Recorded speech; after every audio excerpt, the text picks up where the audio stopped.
special guests, ambassadors, high commissioners, good afternoon, and to all current and past officials of the Ministry of Foreign Affairs and Trade. Let me extend the government's congratulations on achieving your 75th anniversary.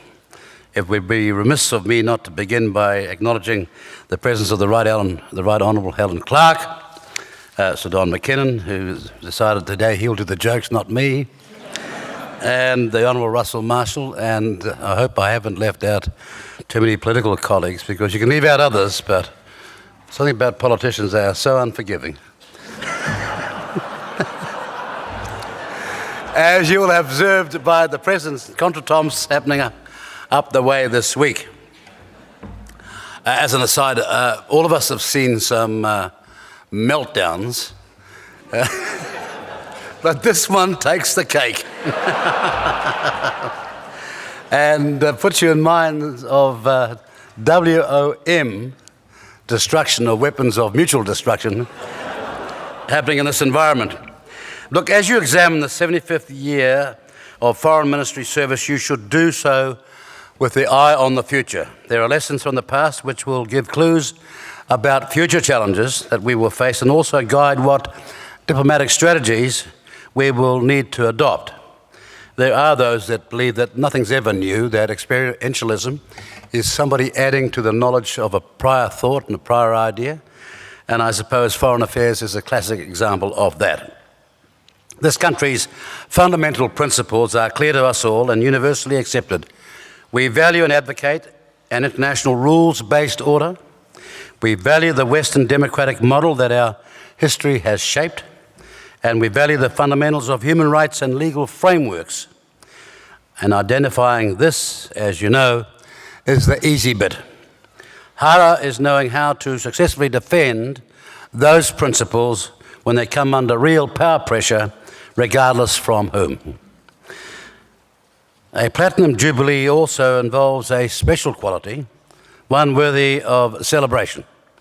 When the ministry was formed in 1943, which no doubt you've heard for the umpteenth time today, New Zealand had still not achieved a sovereignty over its own law-making, nor granted its people their own citizenship.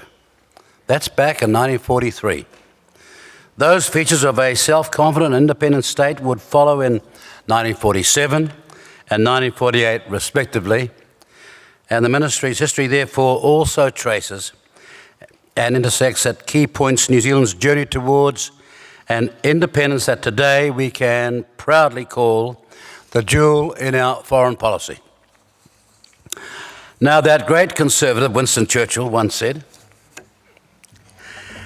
study history, in history lies all the secrets of statecraft. End of quotes. Reflecting on the issues and successes of the past provides vital context for the challenges we face today, and it's fashionable to always refer, to the current era as being subject to levels of complexity and uncertainty, as though this is new and unprecedented. Well, it's not. Nowism, the belief that everything that is happening to you is unique, can be, therefore, a trap. While the pace of change today is unprecedented, the fundamental changes faced by earlier eras were profound as well. For this reason, understanding the issues and successes of the past is a vital context for our emerging challenges. When you look at New Zealand's foreign policy actions over the last 75 years, it's remarkable just how the underlying themes of our approach have remained the same over 75 years. For 75 years, New Zealand has prioritised safeguarding our national security and seeking international peace, developing commercial opportunities for New Zealanders, and preserving the environment and natural resources. In that sense, our foreign approach has stayed much the same.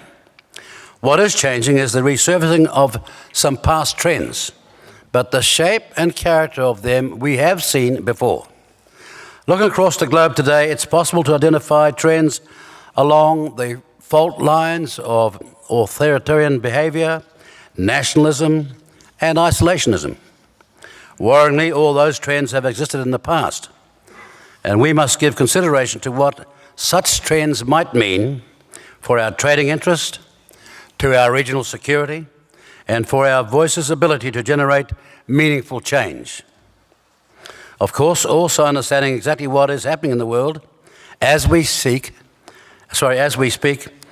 is simple, very simple, but it's critical. Current day digital media platforms blur the picture, as we all know. And there are clear risks to New Zealand and the world where misinformation on digital platforms can be used by those with malign intent to support the growth of authoritarian behaviour, isolationism, and nationalism. These platforms create a new frontier for governments and foreign ministries to address. To understand events, governments and their foreign policy makers must have the means to critically evaluate the substance from the noise. But it's not so much different to 1,000 years ago, to someone in the town square in medieval times, letting the market know over here what's over there. Excepting the difficulty today is you don't know who the town crier is, and it's much harder to find out whether the information is in any way accurate. It's all the more important with the growth of disinformation in mainstream media and social media outlets. And it's a personal view, but our fourth estate pillar is crumbling, with journalism eroded by digital funding models which are not coping. Knowing how to resolve foreign policy challenges in these digital echo chambers is something else. A foreign ministry will not find enduring political solutions by following presidential social media. Real solutions are worked out through thorough analysis of information, consideration of the real underlying issues, and hard-headed evaluation of possible solutions. This needs to be based on real connections, real personal relationships, an acute understanding of realpolitik, and an understanding of the environment from which information is emanating. Foreign ministries need to also carefully weigh the risks and the rewards in their social media communications, so as not to become part of the problem. They must be conscious of the genuine risks that a misguided word or tweet can have to affect country-to-country relations or move financial markets in a negative way. Or at least they must be very, very, very deliberate. Now, if you doubt that, just ask the Canadian Foreign Ministry as to their most recent experience where that happened. Anyway, the 75th anniversary conference is being held in proximity to a milestone date for the coalition government that is a year in office. It may well be that history will look upon this year as a seminal year for our foreign affairs portfolio. We are, for the first time in a decade, trying to fund the ministry properly. Now, I don't think that where we've got to is the hallmark of success, but it's a way better than when it once was, and we will have to prevail upon the Minister of Finance for the next few months to see if we can do better. Because personally, I believe we can and we should. We're addressing a deficit of capability and resources critical for New Zealand to hold its ground and make its mark. We're stepping up to fund Pacific aid and directing it to where it can make a difference. Support and influence cannot come without resources spent consistently and well to build regional options and resilience. We're also starting to rebuild the state of our defence assets. The decision of the government to require P-8 aircraft to replace the Orion fleet is crucial as an acceptable baseline for New Zealand's strategic support in our neighbourhood for the maintenance of its economic maritime resources. And we are taking a hard look at our military settings and deployments and the work we undertake around the world and, as importantly, the level of humanitarian assistance that comes by way of our defence forces. They say looking at the past is required if you want to understand the future. Well, looking to the past to understand the future also means recalling that the Ministry of Foreign Affairs was formed as recently as 1943, at a time of fundamental physical threats to New Zealand's security from World War II. Understandably, the New Zealand government developed the ministry to navigate the new world order. And the Canberra Pact of 1944, concluded by Australia and New Zealand, was one of the ministry's first achievements.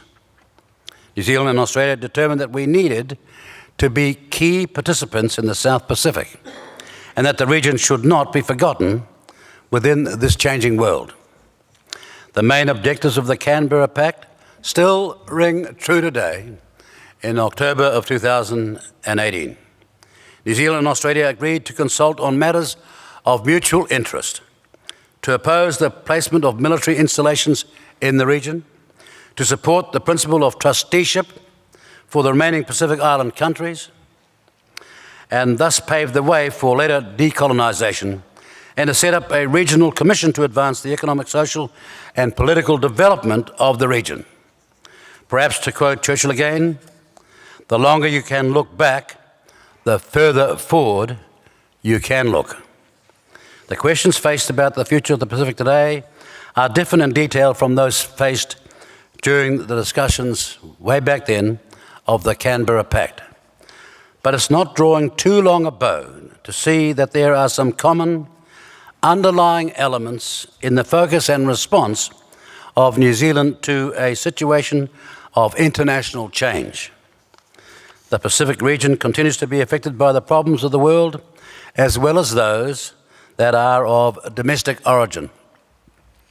Challenges of opportunity, of strategic conflict imported from elsewhere in the globe, of international engagement and involvement, and of managing natural resources and environmental challenge are all still constants.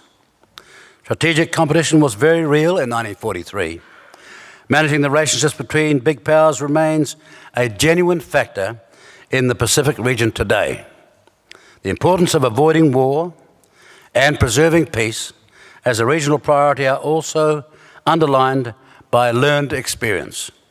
Eyes wide open, as an expression also refers to understanding the past to understand the future. And as for an independent voice, well, history has judged New Zealand kindly. As a country, we have taken actions and tested relationships based on our beliefs, based on our principles. The nuclear-free stance from the 1970s through to the 1980s is one such example. It reflected the views of the New Zealand public and fought not just by protest, but also by the jurisprudence of the International Court of Justice. Understanding your own region, making use of multilateral institutions, and making a stand against a superpower has been in the New Zealand psyche in our past and will be again in our future. The sense of independence that New Zealand holds today will also guide our future foreign policy choices. Greater self-reliance, underpinned by the strength of our convictions and underwritten by the resources required to give power to our voice, is the path that this government has set. With greater self-reliance comes self-respect. Both will inform our independent voice, and when we choose it, to exercise it, we will. But an advertisement, if I may. To ensure that the public understands the importance of what foreign affairs do, all of us have to do more to explain what we do and why we're doing it. That we're not operating in some special upper echelon where only some things can be shared, but the practicality and the reasons for why we do things has to be sold to the New Zealand public. When they hear what we do, they're immensely proud, but far too often they think that this is optional spending that could be better spent on building schools or paying for doctors and nurses. They're all essential, but so is what foreign affairs does. It's seriously essential. Over the last 35 years, the foundation for New Zealand's presence and influence in the world has been laid down. The future requires our foreign ministry to keep on keeping on. New Zealanders think of themselves as practical, fair-minded, adaptable and tolerant people. We also expect to be taken seriously on international issues that affect us by virtue of the quality of our contribution. Looking to the future, MFAT needs to have the courage to take the risks required to grasp future opportunities and the wisdom to face future adversity. Without overwhelming economic or military power, we need to continue to support international rules and be prepared to speak up in their defence. Far from this being a naive position, as is sometimes claimed, this remains New Zealand's realpolitik. What other option, let's be honest here, do we really have? We also need a future ministry to maintain an acute foreign policy compass to secure New Zealand's security and trade foundations, an eyes-wide-open approach to risks to our strategic or economic opportunities, and a fundamental strength in forming robust, trusted, and enabling friendships. And while the issues and the tools of the future will not be exactly the same as the issues of the past, the best qualities of the past are still going to be required of all of us. Judgment, robust analysis, respect for the other point of view, applied intellect, and most importantly of all, the courage that is required in trying to persuade others of our interests and our solutions. The work of a foreign ministry can be misunderstood. Consular help and disaster recovery is as much part of the DNA of the organisation as are high negotiations and outcomes and lofty settings. As said before, for all the comforts of Honolulu or Paris, there is Honiara and a Baghdad. It can mean living in the midst of insecurity, literally in the eye of a storm, in choking pollution, or without the liberties and ease we take for granted in New Zealand. And when the terrorist strike or the cyclone hits or the coup takes place, this is when the professional demands on a diplomat are the greatest. Now, many of you here today have contributed to the achievements of MFAT, and on behalf of the government, let me acknowledge those who have served faithfully and well with skill and determination. In fact, it's quite a romantic and glamorous job when you say it that way, because what you do does seriously matter, and the competition is so much larger and bigger because of their funding and population size. But we want to pass on our gratitude and pay special tribute to two former Ministers of Foreign Affairs, Right Honourable Sir Don McKinnon and the Honourable Russell Marshall, who are here today, and of course the Right Honourable Helen Clark, who had the wisdom to make me Foreign Minister in the first place.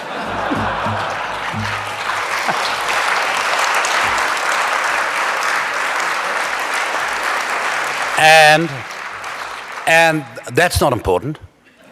What's far more important, and agreed to tell Michael Cullen to make sure we got funded properly. Thank you very much. There you go. Okay, two lucky people are going to be allowed to ask a question. Who are these two lucky people? Well, in that case, it's all over. Is there? I can't believe it. Right, finally. Yes, please, microphone.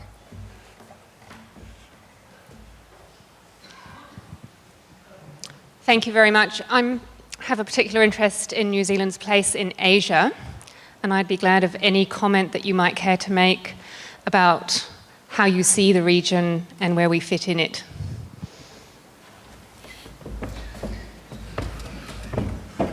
Can I first of all say apologies to Philip Burden, the Honourable Philip Burden and the Honourable Lockwood Smith, I'm told, who are over there.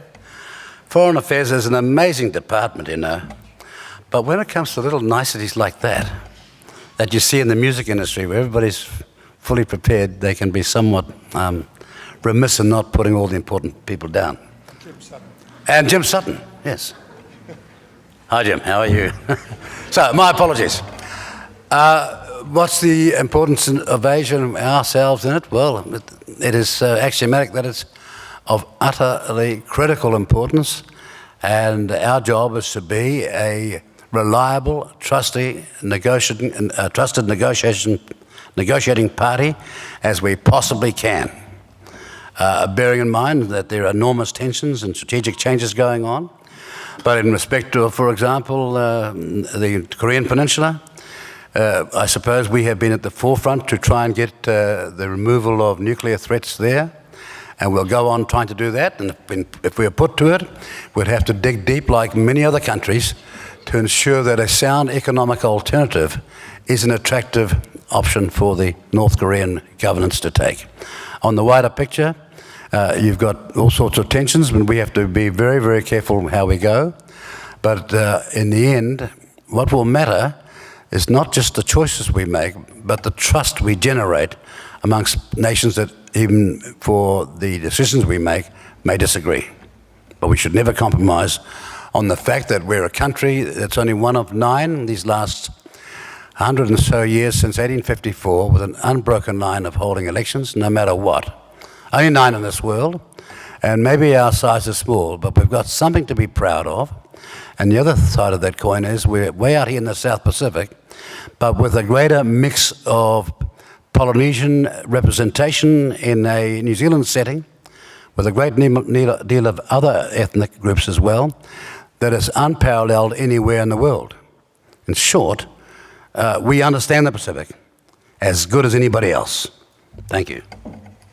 Thank you.